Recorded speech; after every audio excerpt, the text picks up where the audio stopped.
نحمده ونصلي على رسوله الكريم اما بعد سبحانك لا علم لنا الا ما علمتنا انك انت العليم الحكيم رب اشرح لي صدري ويسر لي امري واحلل عقدة من لساني يفقهوا قولي بھی ہمارا کل جو غصے کا عنوان چل رہا تھا تو اللہ تعالیٰ کے فضل سے آج بھی اسی کو انشاءاللہ جاری کریں گے کہ آج ہم دنیاوی اعتبار سے دیکھتے ہیں کہ جسمانی بیماریوں کے دنیا کے اندر دن منائے جاتے ہیں، اور ان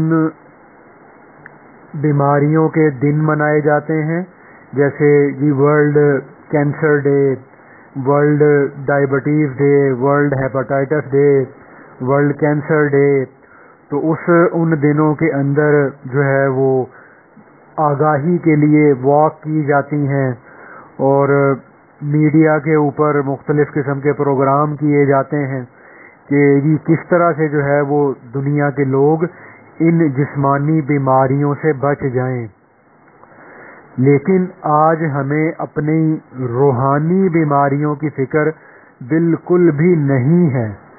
ہم سارے کے سارے ان روحانی بیماریوں کے اندر مبتلا ہیں۔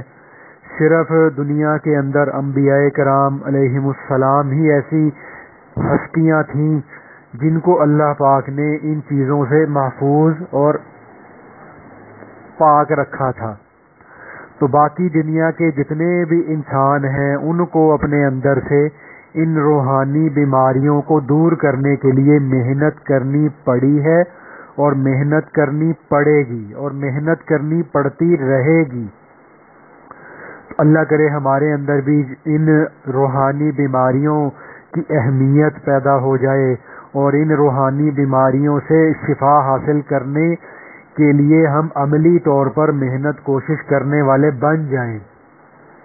تو ابھی کل جو بات کی تھی اس کے اندر ایک بات تھوڑی سی نامکمل رہ گئی تھی کہ وہ جو حضرت ابو مسعود رضی اللہ تعالیٰ عنہ اپنے غلام کی جو پٹائی کر رہے تھے، تو حضور اقدس صلی اللہ علیہ وآلہ وسلم کے ارشاد فرمانے سے ان کو تنبیہ ہوئی، اور انہوں نے حضرت ابو مسعود رضی اللہ تعالیٰ عنہ نے کہا کہ یا رسول اللہ صلی اللہ علیہ وآلہ وسلم، میں نے اپنے اس غلام کو اللہ کے لیے آزاد کر دیا اپنی اس خطا اور کوتاہی کی تلافی میں۔ تو مفسر احادیث سے یہ پتہ چلتا ہے، محدثین یہ فرماتے ہیں کہ یہاں سے معلوم ہوا کہ جیسے خطا کی معافی مانگنا ضروری ہے، اسی طرح سے اس خطا اور گناہ کی تلافی بھی ضروری ہے۔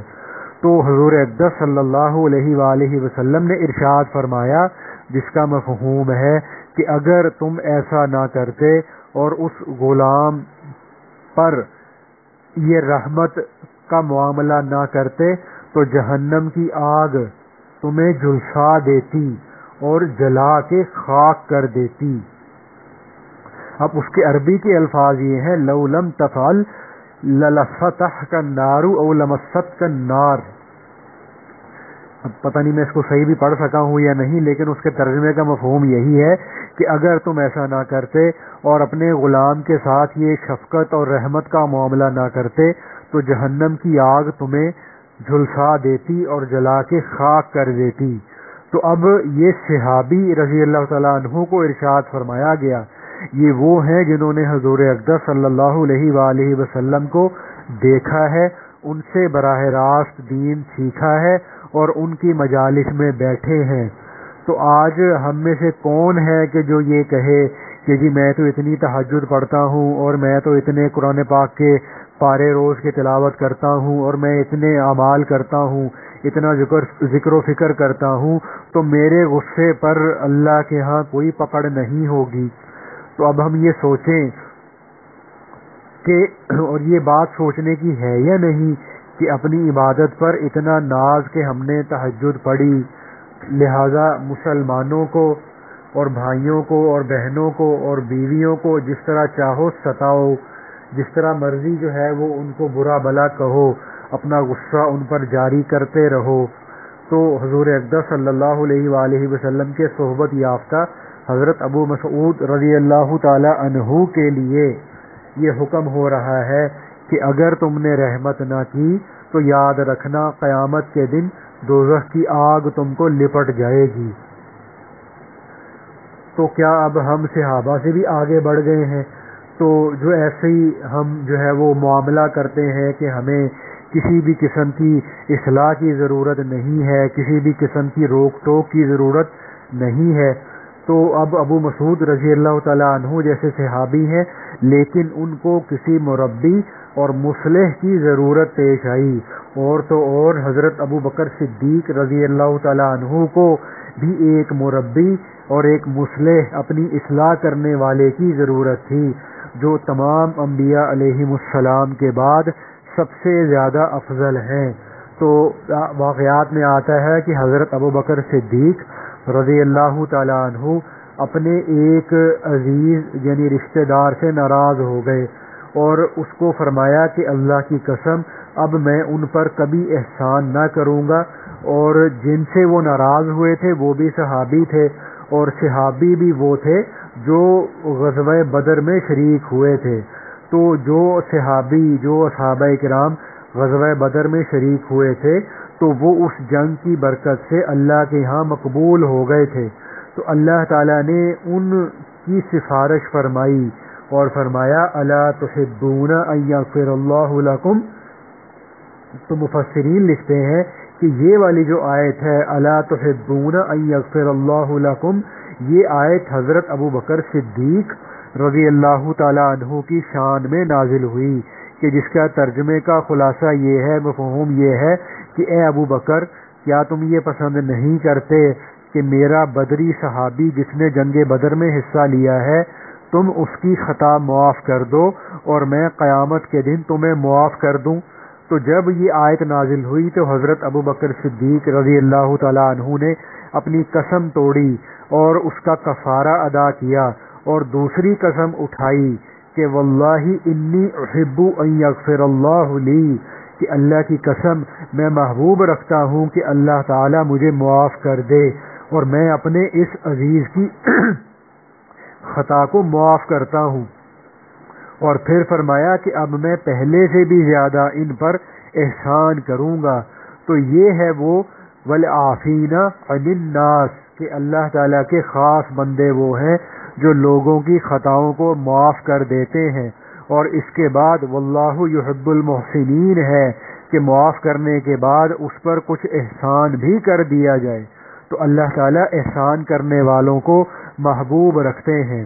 تو اب اسی آیت کی تفسیر میں یہ جو عافین عن الناس اور واللہ یحب المحسنین، اس آیت کی تفسیر میں مفسرین نے حضرت علی رضی اللہ تعالیٰ عنہ کے پوتے علی بن حسین رحمت اللہ علیہ کا ایک واقعہ نقل کیا ہے کہ ان کی باندی ان کو وضو کرا رہی تھی کہ وضو کرانے والا جو پانی والا جو برتن تھا وہ اس باندی کے ہاتھ سے گر گیا۔ تو اب غالباً اس وقت میں جو وضو کرانے کے لیے جیسے آج ہم مختلف برتن یا چیزیں استعمال کرتے ہیں وہ کافی وزنی ہوگی، تو اس باندی کے ہاتھ سے جب وہ برتن گرا تو علی بن حسین رحمت اللہ علیہ کے سر پر لگا اور ان کا سر زخمی ہو گیا۔ تو انہوں نے ذرا تیز نظر سے، جیسے انسان تھوڑی سی غصے والی نظر سے دیکھتا ہے، تو انہوں نے ذرا تیز نظر سے اپنی اس باندی کو دیکھا، تو وہ باندی بھی آخر انہی کی تربیت یافتہ تھی، انہی کے ماحول اور صحبت میں رہنے والی تھی اور قرآن پاک کی حافظہ بھی تھی۔ تو جب انہوں نے تیز نظر سے اس باندی کو دیکھا تو اس باندی نے فوراً یہ آیت پڑھی والکاظمین الغیظ، کہ اللہ تعالیٰ کے خاص بندے وہ ہیں جو غصے کو پی لیتے ہیں۔ تو علی بن حسین رحمت اللہ علیہ نے فرمایا قد قضمت غیظی، میں نے اپنا غصہ پی لیا۔ تو اللہ تعالیٰ کا فرمان اور حکم سنتے ہی فوراً مان لیا، تو یہ نہیں سوچا کہ یہ تو میری باندی کے منہ سے نکل رہا ہے، میری ملازمہ کی زبان سے نکل رہا ہے۔ تو مومن کی یہ شان ہوتی ہے کہ کسی کے بھی منہ سے حق بات، سچی بات نکلے تو مومن اس کو فوراً مان لیا کرتا ہے۔ تو چھوٹوں کے منہ سے بڑوں کی بات جب نکلتی ہے تو بھئی چھوٹوں کو مت دیکھا کریں، ان کے منہ سے بڑوں کی جو بات نکل رہی ہے اس کی قدر کرے انسان۔ تو لہٰذا فرمایا کہ میں نے غصہ پی لیا۔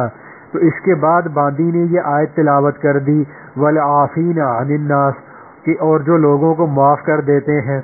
تو علی بن حسین رحمت اللہ علیہ نے فرمایا قد عفوت عنکی، میں نے تیری خطا معاف کر دی۔ تو اس کے بعد اس باندی نے یہ آیت پڑھ دی واللہ یحب المحسنین، کہ اللہ احسان کرنے والوں کو محبوب رکھتا ہے۔ تو علی بن حسین رحمت اللہ علیہ نے فرمایا جا، میں نے تجھے اللہ کے لیے آزاد بھی کر دیا۔ تو اب اس کے بعد ایک اور واقعہ ہمارے صوفیاء نے لکھا ہے کہ مولانا الیاس صاحب رحمت اللہ علیہ کے بھتیجے تھے شیخ الحدیث مولانا محمد زکریا رحمت اللہ علیہ۔ تو لکھتے ہیں کہ ایک مرتبہ مولانا زکریا صاحب رحمت اللہ علیہ اپنے ایک ملازم پر ناراض ہو گئے اس کی کسی غلطی کی وجہ سے، اور اس کو کہنے لگے تم نے کیوں ایسی نالائکی کی، تو تمہیں کتنی دفعہ سمجھایا ہے، تو اس کو ڈانٹ رہے تھے۔ تو اس میں مولانا زکریا رحمت اللہ علیہ نے فرمایا کہ بھائی تمہیں میں نے 1 درجن دفعہ یعنی 12 دفعہ میں نے تجھے جو ہے وہ اس غلطی پہ معاف کیا ہے، 2-4 دفعہ تم نے غلطی کی ہو تو معاف کر دوں، تو تم تو بار بار یہی غلطی کر رہے ہو، میں تمہیں کتنا بھگتوں، تمہیں کتنا معاف کروں، تمہیں کتنا برداشت کروں۔ تو اس وقت میں جب یہ بات چیت ہو رہی تھی تو مولانا الیاس رحمت اللہ علیہ مولانا زکریا رحمت اللہ علیہ کے قریب ہی بیٹھے ہوئے تھے۔ تو مولانا زکریا رحمت اللہ علیہ کے کان میں فرمایا۔ تو اب یہ بات ہمارے لیے سبق کی ہے کہ اس موقع پر کسی کو نصیحت کی بات کرنی ہو، اس کو اس کی کسی غلطی پر تنبیہ کرنی ہو تو فوراً اونچی آواز میں سب کے سامنے نہ کہنا شروع کر دینا چاہیے، بلکہ مولانا الیاس رحمت اللہ علیہ نے اپنے بھتیجے مولانا زکریا رحمت اللہ علیہ کے کان میں فرمایا کہ مولانا اتنا بھگت لو جتنا قیامت کے دن اپنے قصوروں کو بھگتوانا ہے، یعنی اتنا معاف کر دو جتنا تمہیں قیامت کے دن اللہ کے سامنے اپنے آپ کو معاف کرانا ہے۔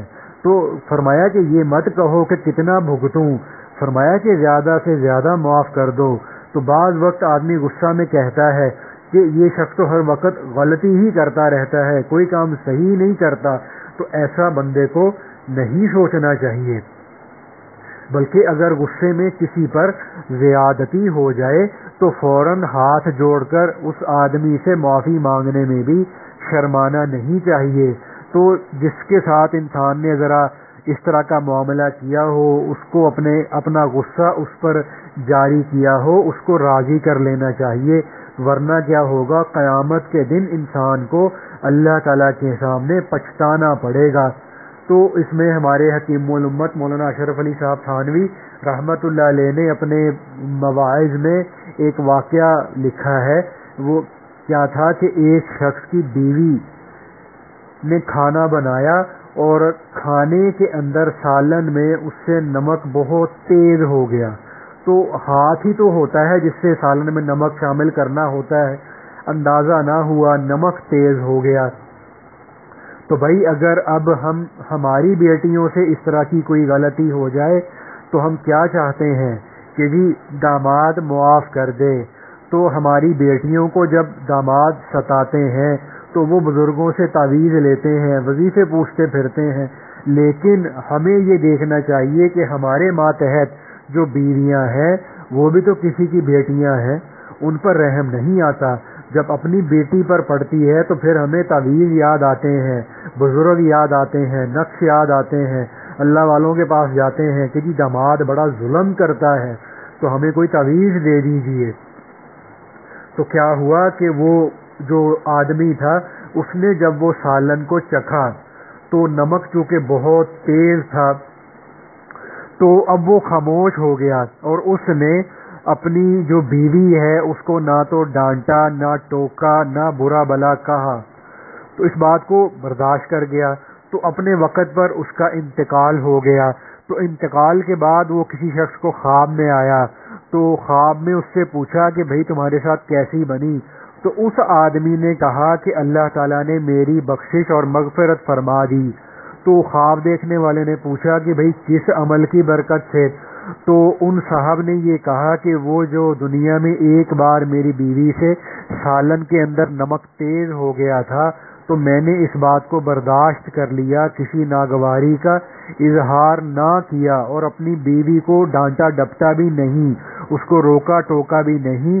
تو اللہ تعالیٰ نے مجھے اپنے سامنے کھڑا کر کے یہ فرمایا کہ تو نے دنیا میں میری بندی کا قصور معاف کیا، تو آج میں تمہاری ساری زندگی کے قصوروں اور گناہوں کو ہمیشہ کے لیے معاف کرتا ہوں۔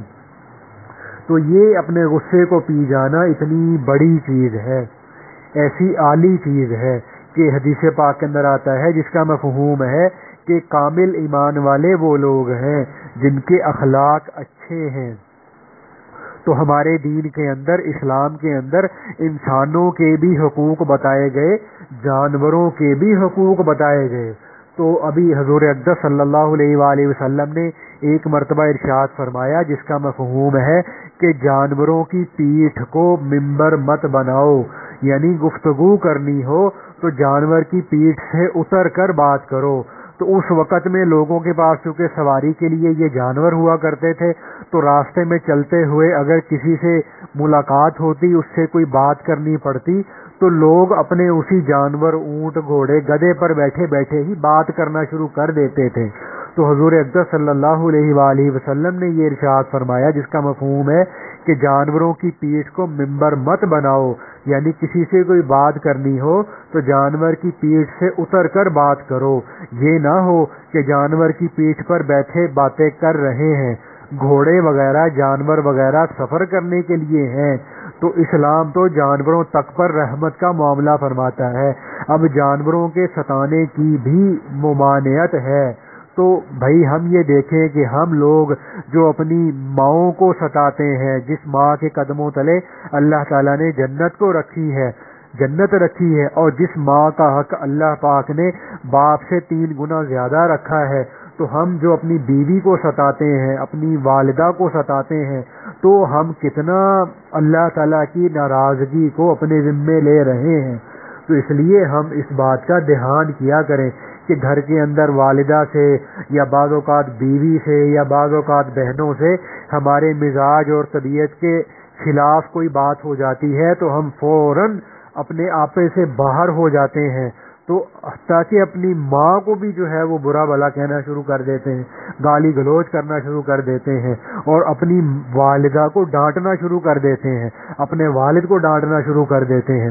تو اللہ کے نبی صلی اللہ علیہ وآلہ وسلم نے ارشاد فرمایا جس کا مفہوم ہے کہ قیامت کی نشانیوں میں سے یہ بھی ایک نشانی ہے کہ اولاد اپنی ماں کے ساتھ اس طرح سے بات کرے جس طرح سے اپنے ملازم اور نوکر سے کی جاتی ہے۔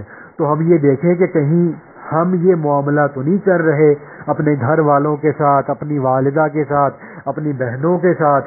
تو اب حضرت تھانوی رحمۃ اللہ علیہ نے ایک جگہ فرمایا ہے کہ اب انہوں نے تو بڑے سخت الفاظ استعمال کیے ہیں، انہوں نے یہ فرمایا ہے کہ بے غیرت ہیں وہ لوگ جو اللہ تعالیٰ کی سفارش، اب یہ قرآن پاک کے اندر اللہ تعالیٰ نے جو ہے وہ بیویوں کے بارے میں خود سفارش فرمائی ہے، اور یہ ارشاد فرمایا ہے وَعَاشِرُوهُنَّ بِالْمَعْرُوفِ۔ وہ فرماتے ہیں کہ بے غیرت ہیں وہ لوگ جو اللہ تعالیٰ کی سفارش وَعَاشِرُوهُنَّ بِالْمَعْرُوفِ کو رد کرتے ہیں۔ تو ابھی اگر کوئی DIG ہو یا کمشنر ہو یا وزیر اعلیٰ ہو، وہ ہمیں آ کے یہ کہہ دے کہ بھائی اپنی بیوی کا خیال رکھنا، تو ہم دیکھیں کہ ہم لوگ کتنا خیال کریں گے کہ جی وزیر اعظم صاحب نے میری بیوی کی سفارش کی ہے، یا صدر صاحب نے میری بیوی کی سفارش کی ہے، یا گورنر صاحب نے میری بیوی کی سفارش کی ہے کہ اپنی بیوی کا خیال رکھنا۔ تو اللہ تعالی ہم سفارش فرما رہے ہیں ہماری بیویوں کے بارے میں کہ ان کے ساتھ بھلائی کے ساتھ پیش آنا۔ تو اب ہم یہ دیکھیں کہ ہم اپنی گھر والیوں کے ساتھ کیا معاملہ کرتے ہیں۔ تو اب غصے کو پی جانا، غصے کو قابو کر لینا، یہ ایک بہت بڑا مجاہدہ ہے، بہت بڑی ہمت کی بات ہے اور بہت بڑی عزت کی بات ہے۔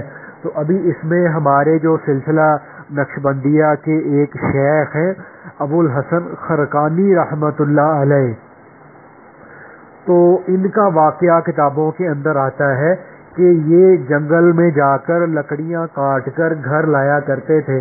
تو ایک آدمی ان سے بیعت ہونے کے لیے خراسان کے علاقے سے خرقان کے علاقے میں آیا. تو اب جب وہ سیدھا ان کے گھر چلا گیا، تو گھر جا کے اس نے جب دروازے کو نوک کیا تو اندر سے وہ جو ابو الحسن خرقانی رحمۃ اللہ علیہ کی بیوی تھی وہ بہت تیز مزاج کی تھی.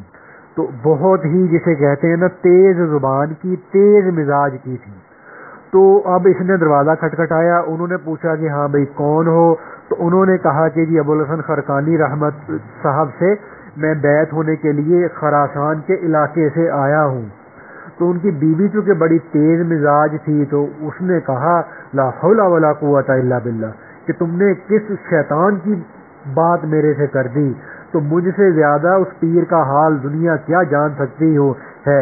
میں دن رات اس کے ساتھ رہتی ہوں، بالکل مکار آدمی ہے، دھوکے باز آدمی ہے. تم کہاں اس کے چکر میں آ گئے ہو؟ تمہارے دماغ میں عقل بھی ہے یا نہیں؟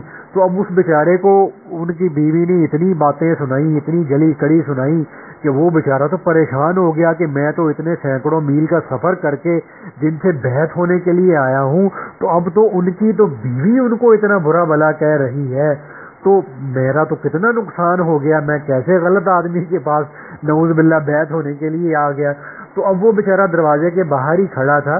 تو اس نے یہ دیکھا کہ ابو الحسن خرقانی رحمت اللہ علیہ جنگل میں سے لکڑیاں کاٹ کر آ رہے ہیں اور شیر پر بیٹھے ہوئے ہیں. تو جیسے اس وقت میں لوگ کوئی گدھے پہ سواری کرتا تھا، کوئی گھوڑے، کوئی اونٹ پہ سواری کرتا تھا، تو ابو الحسن خرقانی رحمت اللہ علیہ اس شان کے ساتھ جنگل سے لکڑیاں کاٹ کے آ رہے تھے کہ شیر پر سوار تھے. شیر کو سواری بنایا ہوا تھا اور سانپ کو وہ انہوں نے وہ بنایا ہوا تھا جو وہ لکڑی سے جیسے جانور کو ہانکا کرتے ہیں، تو وہ اس سانپ کے ساتھ سانپ کو ہاتھ میں پکڑ کر شیر کو ہانک کر گھر آ رہے تھے.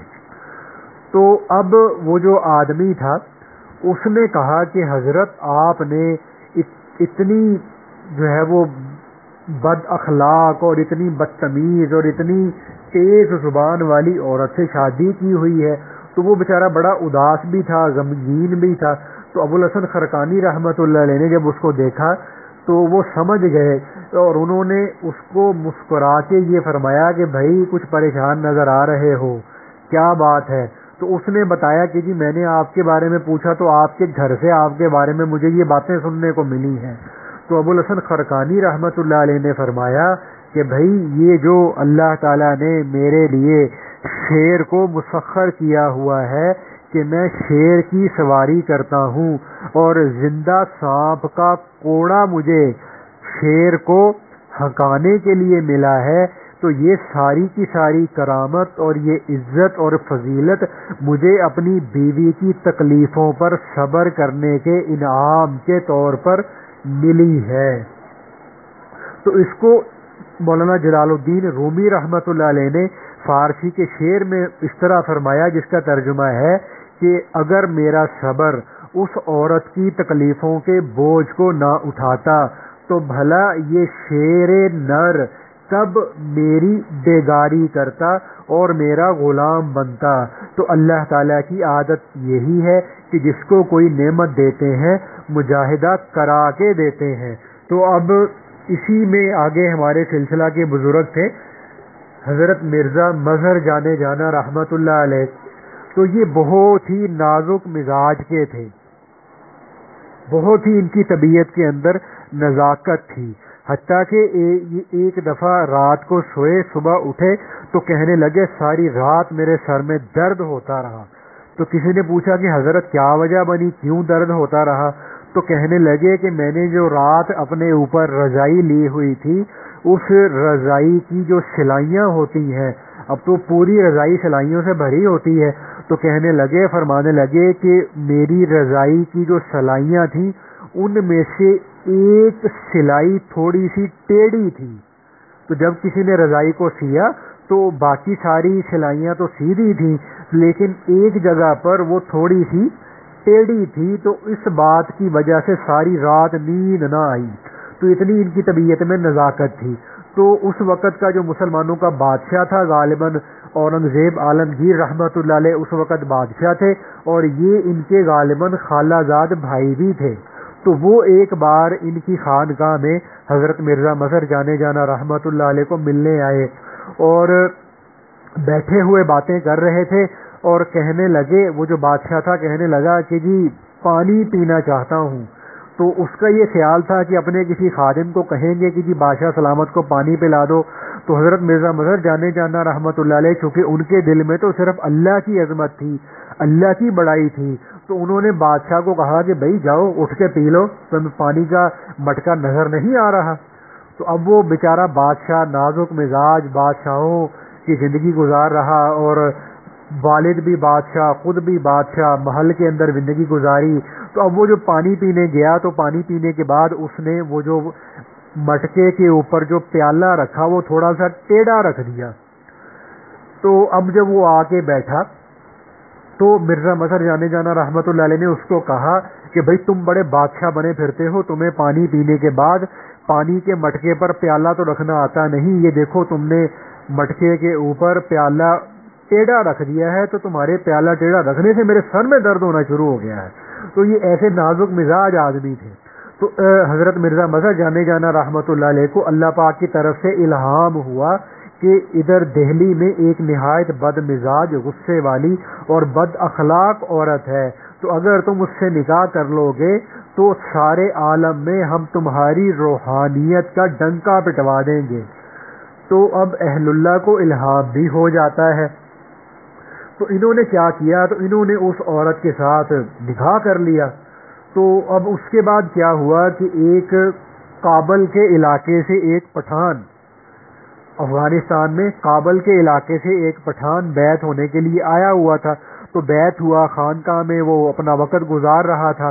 تو ایک دن مرزا مظہر جانے جانا رحمۃ اللہ علیہ نے اسے فرمایا کہ جاؤ بھائی گھر سے کھانا لے آؤ۔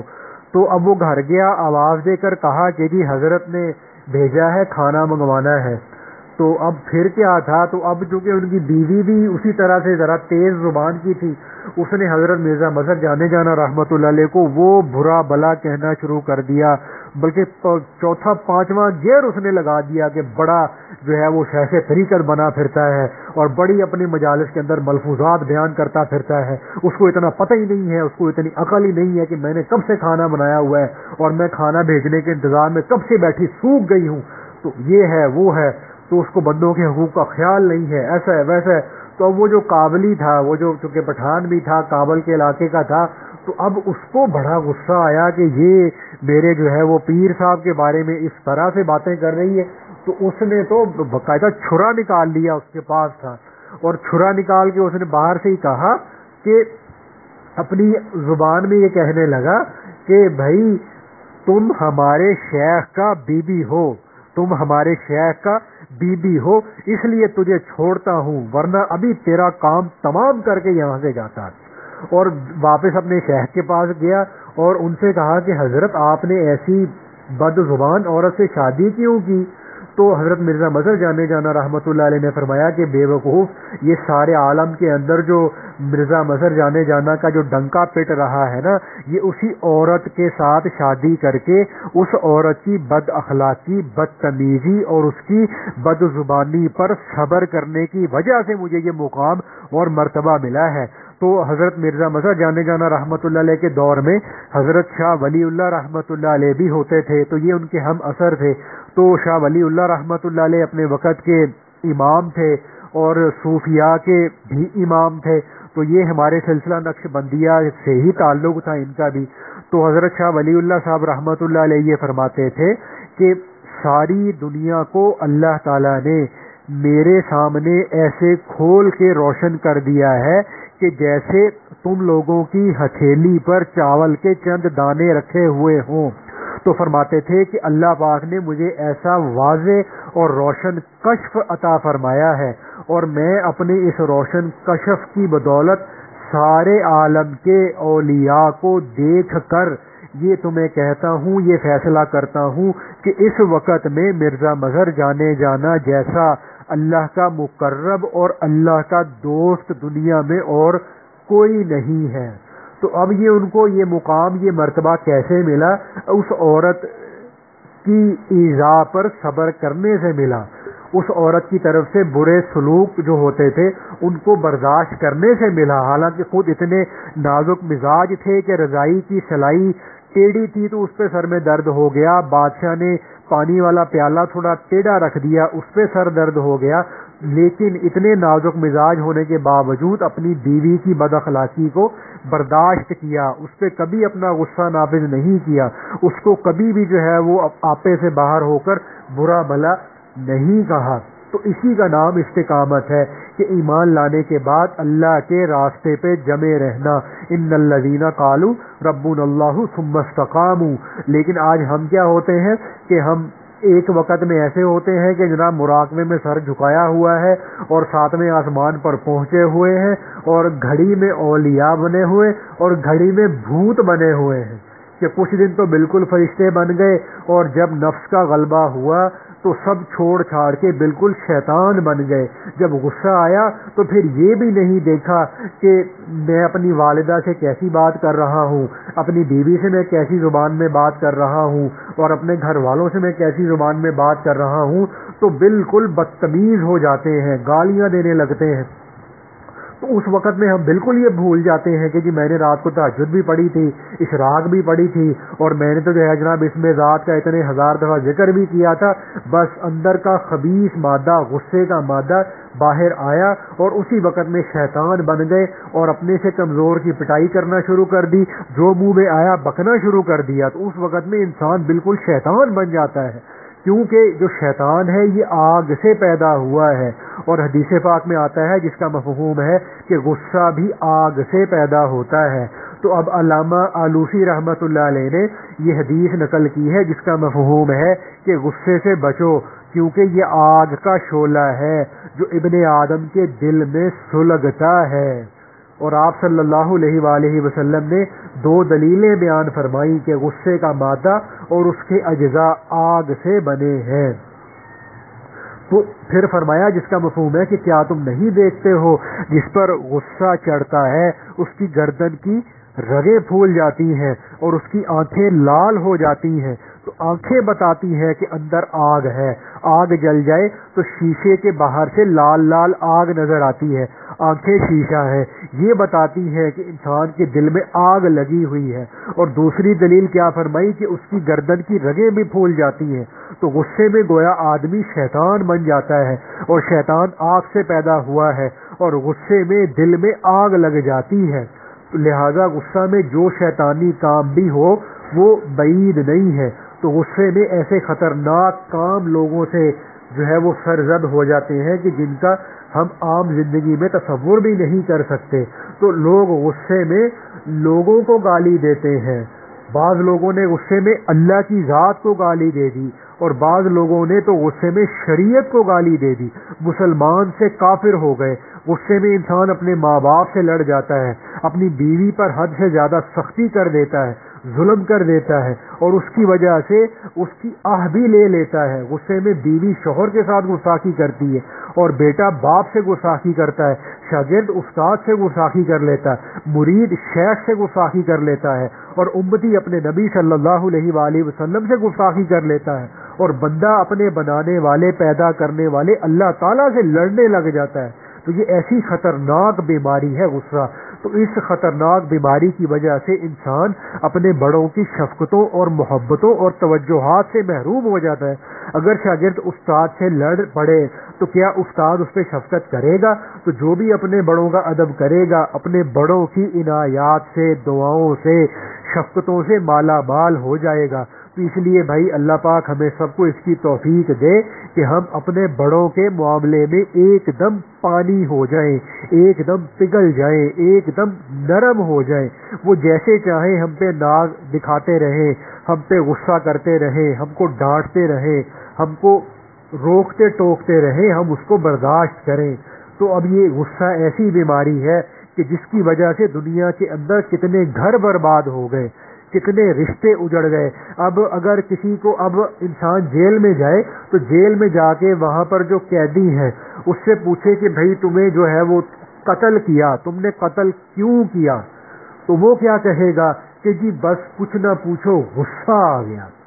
ٹھیک ہے, تو غصے میں انسان قتل کر بیٹھتا ہے. تو کسی سے لڑائی ہوئی کسی کی, تو ہم نے بعد میں اس سے پوچھا کہ بھائی تم نے اتنا اس کے ساتھ تم نے لڑائی کی, تم نے اس کو اتنا مارا, تم نے اس کا سر بھی پھاڑ دیا اور تم نے اس کے بازو کی ہڈی بھی توڑ دی, بھائی کیا ہوا تھا؟ تو وہ کہے گا یار بس کچھ نہ پوچھو, بس غصہ آ گیا تھا.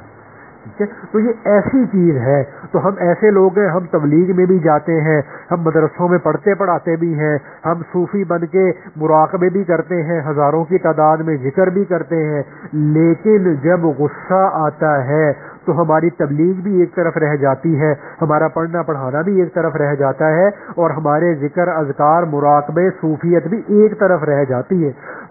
تو یہ غصہ بہت خطرناک چیز ہے, اس کے علاج میں ہمیں دیر نہیں کرنی چاہیے. ٹھیک ہے نا بھائی؟ تو ابھی مزید باقی ہے, تو انشاءاللہ اللہ تعالیٰ نے چاہا تو اس کو ابھی کل بھی انشاءاللہ جاری رکھیں گے. تو اللہ پاک مجھے, آپ کو, ہم سب کو, ہم نے آج جو بات کی ہے اس پر عمل کرنے کی توفیق عطا فرمائے. ابھی انشاءاللہ ذکر کرتے ہیں کہ آنکھیں بند کر کے دل کی طرف توجہ کر کے یہ خیال کرنا ہے کہ میرا دل کر رہا ہے اللہ اللہ. اپنی توجہ دل کی طرف رکھنی ہے اور دل میں اللہ کی طرف سے فیض اور رحمت کے آنے کا خیال بھی کرتے رہنا ہے. خیال کرنا ہے کہ اللہ کی رحمت میرے دل میں آ رہی ہے, دل کی ظلمت سیاہی دور ہو رہی ہے, اور میرا دل شکریہ کے طور پہ کر رہا ہے اللہ اللہ اللہ.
اللہ، اب ذکر روک کے نا جی مراقبے کی نیت کر لیں کہ اللہ تعالیٰ کی ذات جو تمام صفات کمال سے موصوف ہے اور ہر قسم کے نقص اور عیب سے پاک ہے، اس ذات کی طرف سے فیض اور رحمت میرے دل میں آ رہی ہے، اور دل میں جتنے بھی شیطانی اثرات ہیں، کمزوریاں ہیں، وہ اس کی برکت سے دور ہو رہی ہیں۔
اللہ، دعا کر لیں. الحمدللہ رب العالمین. اللہم صلی علی سیدنا محمد وعلی آل سیدنا محمد وبارک وسلم. یا اللہ یا اللہ یا اللہ یا ارحم الراحمین یا اکرم الاکرمین یا ذا الجلال والاکرام یا ذا الجلال والاکرام یا ذا الجلال والاکرام. لا الہ الا انت سبحانک انی کنت من الظالمین. لا الہ الا انت سبحانک انی کنت من الظالمین. لا الہ الا انت سبحانک انی کنت من الظالمین. ربنا ظلمنا انفسنا ربنا ظلمنا انفسنا ربنا ظلمنا انفسنا وان لم تغفر لنا وترحمنا لنكونن من الخاسرین. ربنا لا تزغ قلوبنا بعد إذ هديتنا وهب لنا من لدنك رحمة إنك أنت الوهاب. ربنا أتمم لنا نورنا ربنا أتمم لنا نورنا ربنا أتمم لنا نورنا واغفر لنا إنك على كل شيء قدير. اللهم أحسن عاقبتنا في الأمور كلها وأجرنا من خزي الدنيا وعذاب الآخرة. اے اللہ پاک ہم سب کی حاضری کو قبول فرما لیجیے.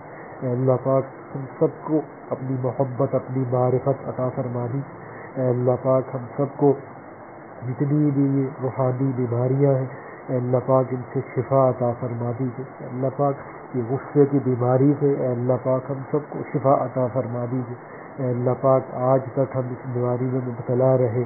اے اللہ پاک ہماری اس وجہ سے ہم سے جو کمی ہوئی کوتاہی ہوئی اے اللہ وہ کمی کوتاہی کو معاف فرما دیجیے. اے اللہ پاک آئندہ کے لیے ہمیں اس غصے سے بچنے کی توفیق عطا فرما دیجیے. اے اللہ پاک ہمارے باطن کی بھی اصلاح فرما دیجیے ہمارے ظاہر کی بھی اصلاح فرما دیجیے. اے اللہ پاک اپنے نبی صلی اللہ علیہ وآلہ وسلم کی سچی محبت اور اتباع کامل عطا فرما دیجیے. اے اللہ پاک نفس اور شیطان کے تسلط سے حملوں سے شرور سے فتنوں سے ہماری پوری امت کی اے اللہ پاک پوری حفاظت فرما دیجیے. اے اللہ پاک رمضان کے روزوں کی اے اللہ پاک ہمیں قدردانی کی توفیق عطا فرما دیجیے. اے اللہ پاک رمضان کے ایک ایک لمحے کی بھرپور قدر کرنے کی توفیق عطا فرما دیجیے. اے اللہ پاک ہم سے رمضان کے مہینے میں بھی اے اللہ پاک جو کمی ہو رہی جو کوتاہی ہو رہی اے اللہ پاک ہماری وہ کمی کوتاہی کو معاف فرما دیجیے. اللہ پاک ہمیں اس کمی کوتاہی کو پورا کرنے کی توفیق عطا فرما دیجیے. اے اللہ پاک تقویٰ کی دولت سے مالا مال فرما دیجیے. اے اللہ پاک اپنی ذات عالی کا خوف عطا فرما دیجیے. اے اللہ پاک اپنی ذات عالی کی محبت سے بھرا دل عطا فرما دیجیے. اے اللہ پاک اپنی ذات عالی کی محبت میں بہت رونے دھونے والی آنکھیں عطا فرما دیجیے. اللہ پاک جتنے مسلمان بیمار ہیں سب کو شفائے کاملہ عاجلہ مستمرہ عطا فرما دیجیے. اے اللہ پاک جن مسلمانوں کی بھی جو بھی جائز حاجات ہیں اللہ پاک سب کی جائز حاجات کو پورا فرما دیجیے. اے اللہ پاک پوری امت کو اپنی ذات عالی کی طرف رجوع کی توفیق عطا فرما دیجیے. اے اللہ پاک پوری امت کو اپنی ذات عالی کی طرف رجوع کی توفیق عطا فرما دیجیے. اللہ پاک رجوع کی توفیق عطا فرما دیجیے. اللہم طہر قلوبنا من النفاق واعمالنا من الرياء والسنتنا من الكذب واعیننا من الخیانہ فإنك تعلم خائنة الأعين وما تخفي الصدور. صلی اللہ تعالی علی خیر خلقہ محمد وعلی آلہ وأصحابہ اجمعین برحمتک یا ارحم الراحمین.